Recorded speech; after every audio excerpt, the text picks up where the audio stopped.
intimate, detailed Bible version. It's kind of like one of the like smaller things that probably is overlooked a lot.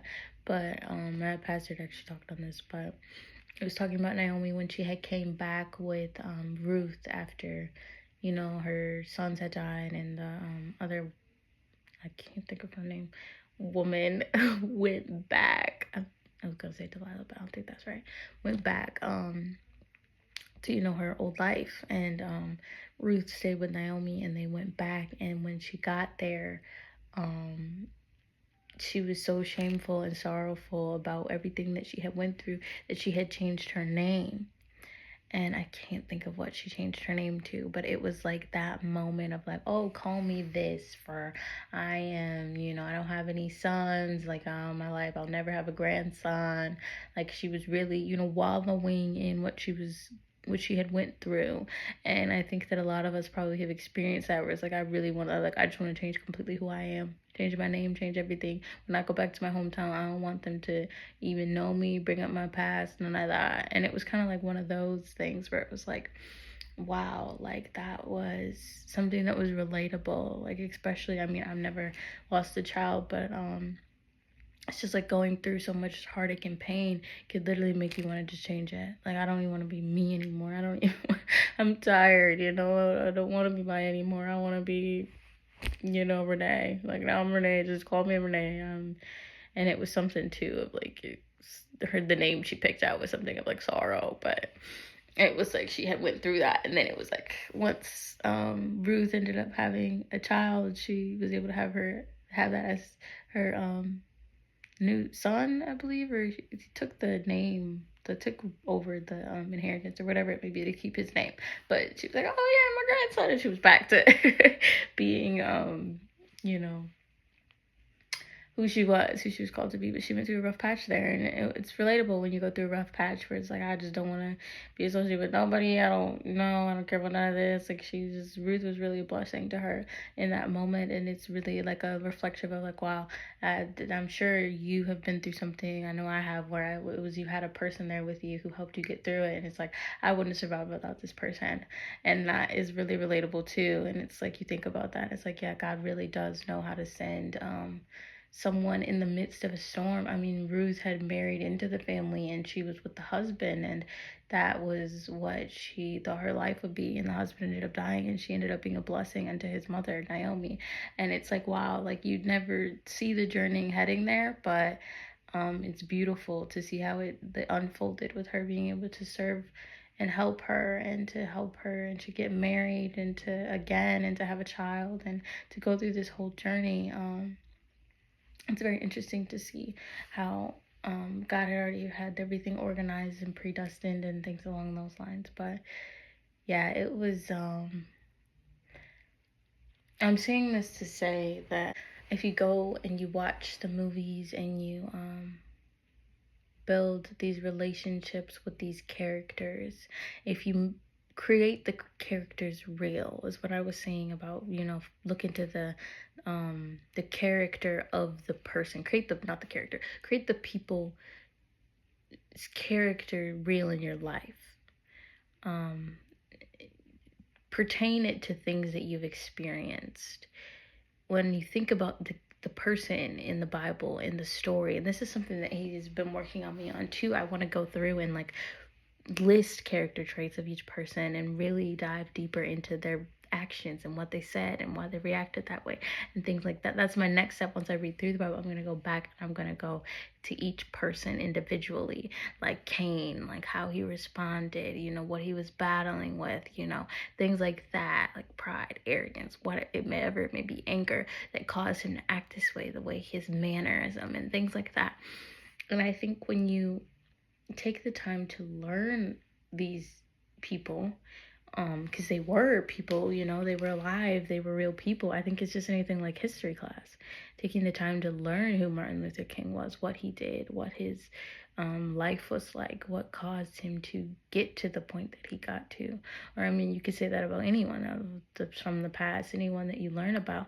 And I think that when you're able to build a connection with who a person is through their mannerisms and their character, it can be so profound, and I think it really creates the Bible alive and anew.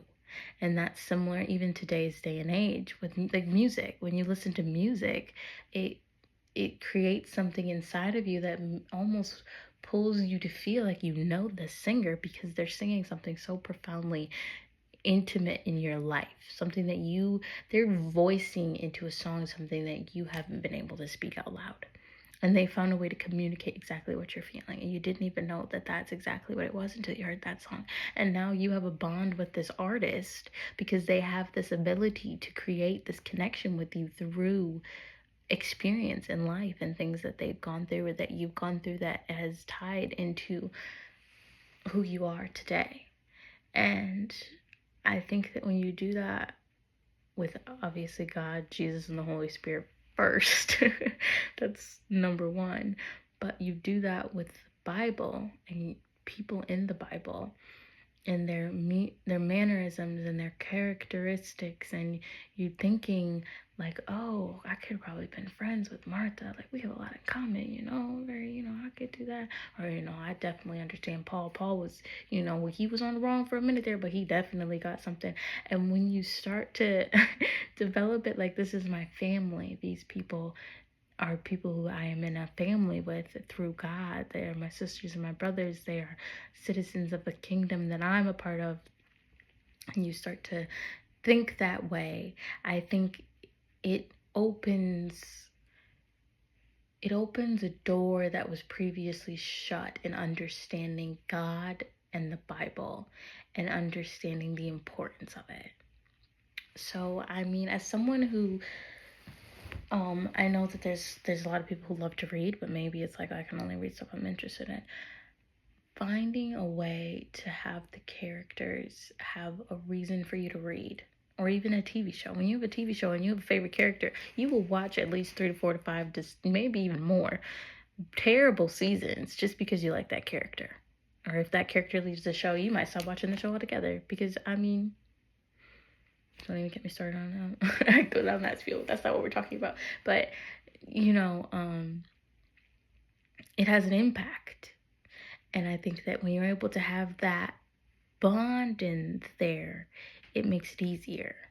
Because now when I'm reading a story, I want to see what happens to this person because I actually like this person. I actually, they have similar mannerisms to me, or I just want to see them get God, or, but like things like that, or you see it from a different, like Abraham and Lot, like that was his, I think it's his nephew. If I'm being totally sure, I believe it's his nephew. But if not, if it was his cousin or something like that. But I think it was his nephew. And their relationship was so close knit, and that it really opens the door to explain, like, oh, that's why Abraham went back for Lot. He went to go save him. I was gonna say you remember, but it's in the Bible. But he went back, and I was like, why would he go back? And like, but then I realized the relationship was there. When you look back at the genealogy and you see how connected everything was, and it was something that had happened too with Lot's Abraham's brother, Lot's dad, that it was like you could see this like connection, and it really showed why he had took him up under him, and they were so close, and it really showed you that bond. And it's like you think about your nephew or niece, and it's like, no matter where we are in our relationship, if something was to go on with my nephew and he needed me to go to war for him, I'm going to war, and when you see that, it's like, oh, okay, that makes sense. Yeah, I probably would have did that, but it's just like, when you do these with characters of the Bible, and it becomes a safe place, it becomes a home. It's like when I was younger, I used to have like fairy tale worlds that I would go off to into my imagination and whatever. And it's like those places can become a home for you because you're so vulnerably you're so free to be whoever it is that you want to be. And I feel like when you read the Bible, you're able to do that. You're able to use the Bible as a way to be free. You're able to see people messed up. You're able to see prostitutes in the Bible. You're able to see people who are thieves. You're able to see people who are lying, who are cheating, who are hurting, who are sinning. You're able to see the negative sides, the negative pieces that may be in your heart or have been in your past. And you're able to see their lives turn around, and Jesus loved them, and Jesus died for them, and God to care for them, and God to still bless them, and God to still cover them. And throughout these journeys, you're able to see them get wronged, or maybe their best friend or even their brother kills them or hurts them or takes their birthright in a sense. But I mean, I'm sure you've had experiences with siblings, or maybe someone close to you who stole something from you that you really, really cared about, that really meant a lot to you. And you're able to see that happen, and you're able to see different perspectives play out. Oh, another good one would example like Leah and Rachel, when I believe is Jacob and Esau. And Jacob was the one who took Esau's birthright, actually. But Jacob went to try to marry Leah, and he ended up getting, or no, he went to marry Rachel, and he ended up getting her father, ended up not giving, him the right wife. But it was the father, I don't remember, he was related to him somehow, or he was even still as your father-in-law. And it's like, I think it was his uncle, though. It was something like that. It's like his uncle or something. And it was like, you see him treating him of this manner, and do this to him. And it's like, why would he work the 7 years again for her? But it was another thing too, out of like respect for him, because it was family to him. He actually knew him. And it was just, when you tie it all together. And I'm gonna get ready and close this out, because this is getting longer than I wanted it to, but I really wanted to break down ways to make it so that the Bible is something that you're willing to read, something that you're willing to take the time into. But when you tie it all together, and I think you should, if you're planning on reading, or if you stopped reading, you want to start again, I think there's never a time where you don't need to read about Jesus. And I think you should read it and then watch it and then read it again. That's what I did. And it really, that last read through is really profound once you watch it and you get to see it play out. But when you take the time to learn and to study and to grow closer to God,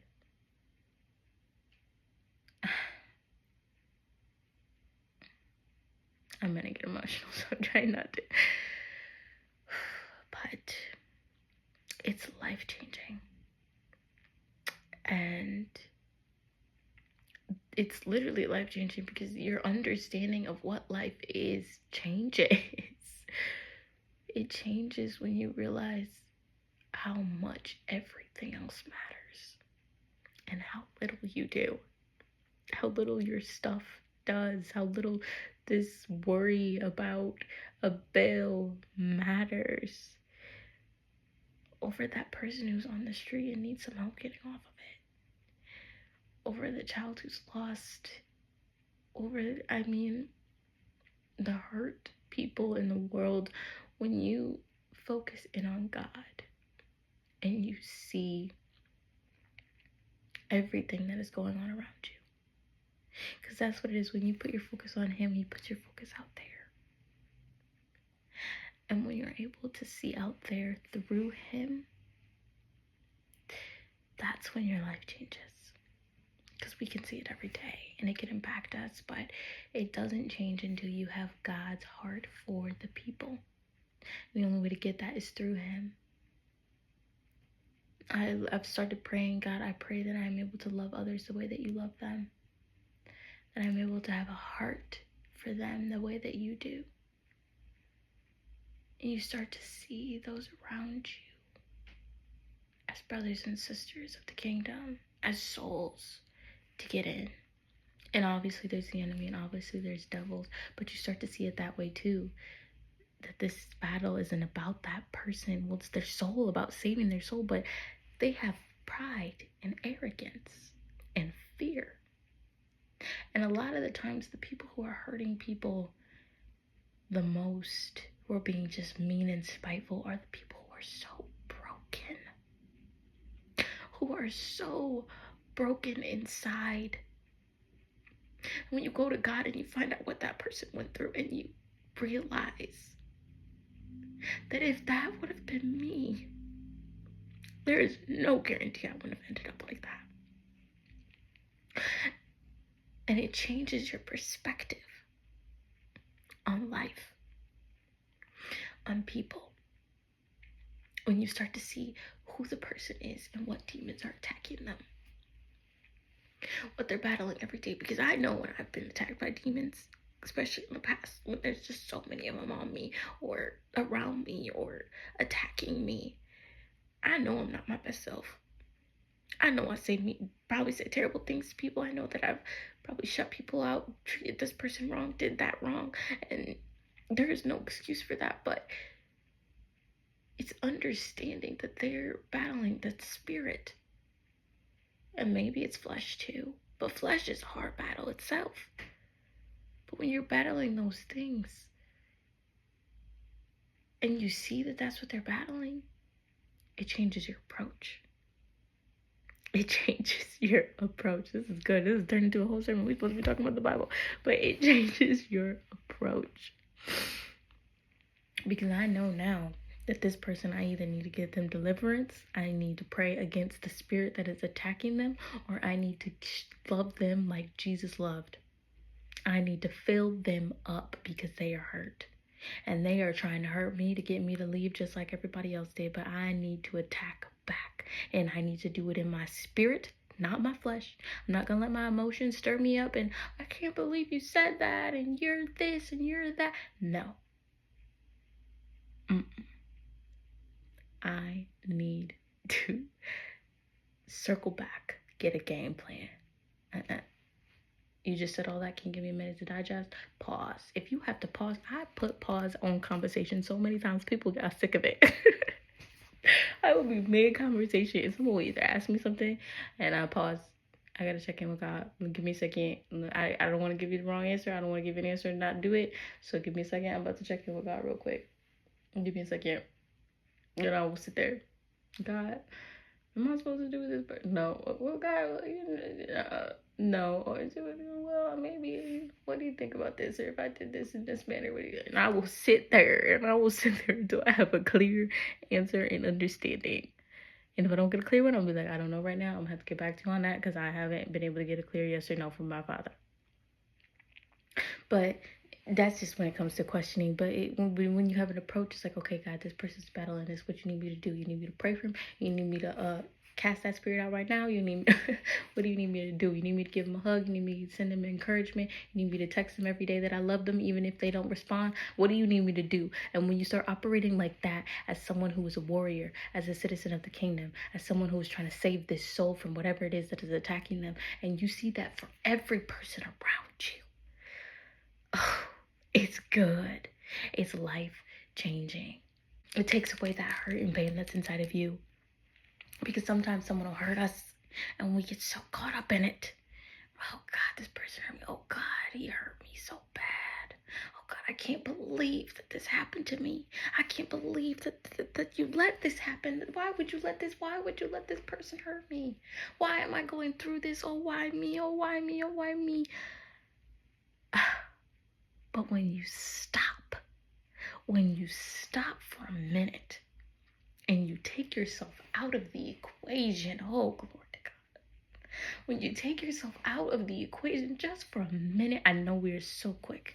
Selfishness is so strong in our generation. It's so strong everywhere. It's so strong in each one of us because we're taught that. Everywhere. It's in childhood shows. Oh, I only care about me. Do everything for myself. I'm all alone. Nobody cares. You have to do it by yourself. Whatever the slogans and sayings may be, selfishness is a strong thing. Selfishness is so strong. The enemy is running rampant with selfishness. He loves that one. He loves that one. Because if you can get a person so caught up in themselves that they don't see anybody else, then their calling is dead. What their purpose is to be here on earth is dead.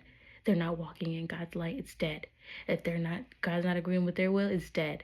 It completely kills and severs their spiritual connection. But anywho, besides the point, but selfishness, if you can just remove yourself for a second, you can see that this person hurt you. Yes, they hurt you. And I'm sorry. that you got hurt. I'm sorry.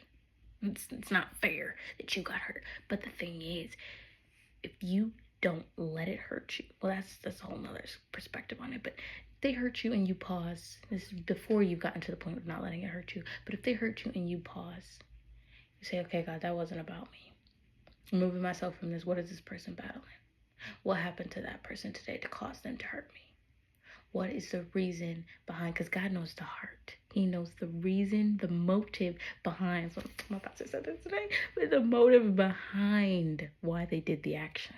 And if you pause and stop to see what the motive behind the action is, oh, okay, that ain't got nothing to do with me. I ain't got no reason to be hurt. Brush it off. How can I help? Your mom's in the hospital, you just found out. She's in a bad accident. How can I help? You're not feeling well right now. You're overwhelmed. There's too much going on in life right now. How can I help? You just lost your job today. You don't have a way to pay your bills next week. How can I help? And when you take that and you realize that that person's hurting you had nothing to do. You were just the first object that they could hit with their pain. Hurt people is so sorry guys. Hurt people is so real. I have learned that so much, and it teaches you to have so much grace upon people because you have been a hurt person who's hurt person at some point in your life. I don't care who you are, you have hurt somebody because you were hurt. And I think realistically we have all done that before. And when you understand, and especially when it's you've gone through some things, when you go through some things and you hurt somebody because you've gone through some things and it happens to you later on, you have a different appreciation of it if you're able to remove yourself from the equation and not think, oh, I'm hurt. If you think, oh, this person's hurting and they hurted me. If you really take that pause and that break as someone who's gone through some things, who's been that person, it changes everything. And then you get to a point too where this is once you're past that, you're walking in the spirit. When you're walking in the spirit, you're not in the flesh anymore. When you're at a certain point where it's like, okay, I know I got the word in my heart. And I'm not attacking stuff. I know that this battle is against the enemy. This is not against flesh and blood. This is against the enemy. You know these things, and you're walking out on guard. You got your armor on. Got my sword. Okay, got my helmet, my belt, my breastplate, my shoes, everything's placed where it needs to be. My fruits of the spirit are full. Once you get to a place of renewal, once God takes you through that process, which he's going to do while you're reading the word, which is why you need to read your word, because he's going to take you through a process. He's going to renew your heart. He's going to renew your mind. He's going to renew your soul. He's going to renew your spirit. He is going to cause you to die to self so that you can be recreated anew. And you get to this point where you're ready and you're on go for the enemy. And when things are happening and you can hear God's voice now because you spent that time reading the word and building that relationship with him, once you get to that point and it's like somebody tries to hurt you, it repels. Right off my armor. It repels. It doesn't even hit me. And I'm able to bounce it off. I don't even have to go through the, oh God, why? Oh, like, oh, maybe it wasn't about me. What is it about God? I don't have to go through none of that. Boom. And I'm able to respond with the quickness. With my sword, I am able to slice that enemy out of them. But seriously though, I am able to slice it down with my sword while they're trying to hit me. Boom, boom, you missed, devil. Like, for real, you missed, devil. And I'm gonna counter with my word, with my prayer, with my love that Jesus, I'm walking in the likeness of Jesus, so I'm gonna respond with his love, whatever it may be. I'm ready. I got it on go. Sometimes it might be a situation where you can't help if in the physical and you have to walk away. This enemy, they'll keep attacking you. It's too much or it's too personal. There might be times where it's too personal, someone that's too close to you. And then, of course, the enemy is going to use somebody close to you. And that's really building up that boundary of I choose God over anybody, everything, all things are possible, everything, anywhere. Okay, even your baby, even your sister, your brother, your mama, your daddy, your cat, your dog. Being able to choose God. over anything, okay? Because if you're not, your best friend, whatever it may be, but if you don't have that boundary set up that, like, God, I will choose you over anything and everything, and mean that, the enemy will use those close to you, especially if they're not walking in the Lord. And even if they are walking in the Lord, if they have a day where they slip and enough for the enemy to sneak in there and attack you, he will use it, trust me, especially if you're doing his will. But anywho, that's where there needs to be like a level of boundary. There might be people in your life who you can't have around anymore. I went through that season, still presently a little bit going through that season, where it's like God will remove people from your life, and it might be people who may never get to come back if they don't actually make a genuine effort to get to know him. Because once you are not carnally minded anymore, but you're walking in God's likeness and in the Spirit and with the Holy Spirit, you can't go back to being around carnal people. And if that's someone who you really loved and really cared about, but they're still walking carnally, sometimes you got to cut that tie, and it sucks and it hurts and it's like, ugh. But with God, all things are possible. But seriously, with God, you're able to get through that. You're able to walk through that hurt. You're able to walk through that, because at the end of the day, you know how dangerous the enemy is. And you know, if you give him the option to be your best friend, to be literally sitting there with you, kiki cooing, they always say, oh, keep your friends closer, your enemies closer. Okay, I don't know about that. Like, I guess to a certain extent, like, Jesus kept Judas around because he knew what was going on. But I don't know about that to a total extent. Like, there's a certain point where it's like, okay, enemies, you don't have to leave, okay? Now he do be saying he sit you at the table, so there's still, but yeah. Anywho, I'm going on and on. This is turning into a spiel, but basically, what I'm saying is that once you go through this process, and it starts with your word, I know that is I'm trying to stay on topic.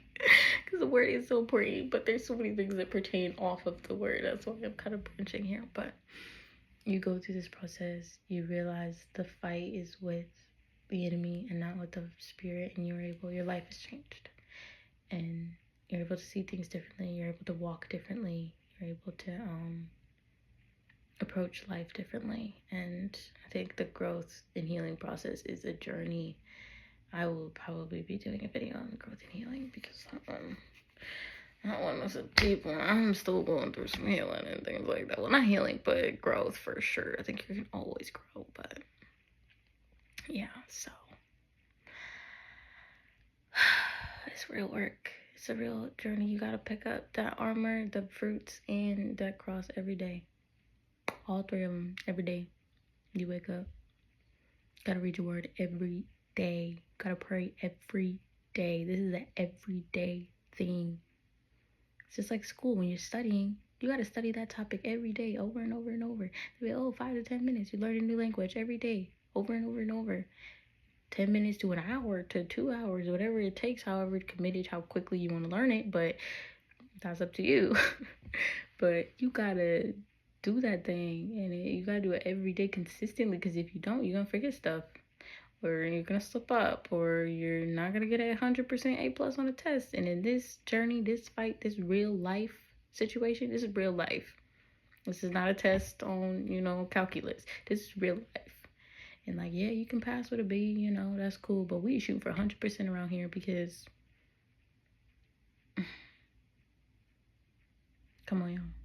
We know why, but nobody's perfect. But there's a way to do this according to God's will. And if we're walking in his word, walking in obedience with what he's telling us to do, you can get a 4.0.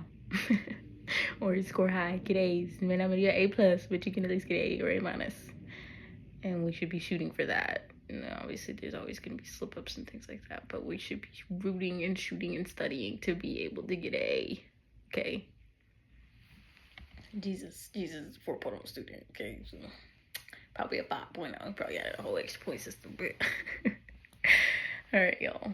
This has been a great video. It's been great talking to you guys. I hope you got nuggets. I hope that I'll try to maybe list some of the things on helping reading the word and some of the main points, but I hope you are able to take heed to this, and you are able to go back and read your word now a little bit more intentionally. I know people say start small, but I say start big. No, for real though. Start big. If you can read a whole chapter, and I'm not saying like a book, like, is it a book or a chapter? Oh, a book. Yeah.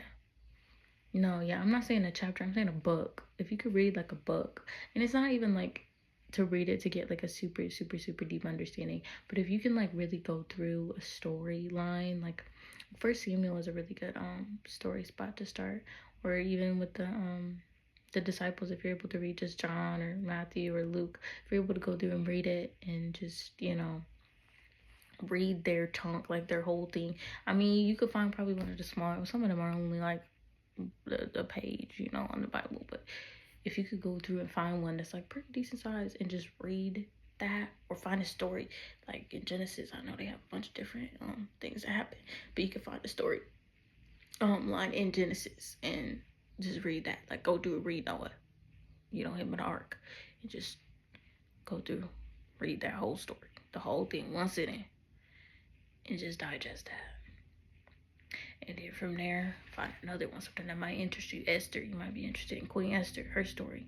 Go through and do that. Or Naomi, I was just telling you about Ruth and Naomi. Maybe you want to hear about that and just go read through that whole thing and try to really absorb, really draw into the character, really draw into the people's characters, and get some like, okay, I'm interested, okay, I'm in now. And then from there you can be like, okay, let me go and let me do the next. And I know there's Bible plans and there's stuff that people have, so I can try to look into see and finding one of those. But I've just been doing this Bible plan on my Bible app and it's working for me, but I know that everybody's different, so that's why it's kind of hard for me to find something. Some people might just want to start from page 1, but definitely try reading a book, the whole book. But yeah, so I hope this was helpful. I love you guys. I want you guys to stay encouraged. I think that you guys got this. Whatever it is you're battling, whatever it is you're fighting, it's probably happened in the Bible. So go find that story and read that one, the whole book. But yeah, so I love you guys. Stay encouraged. You're awesome. You're amazing. I love you. I love you. I love you. Bye for now.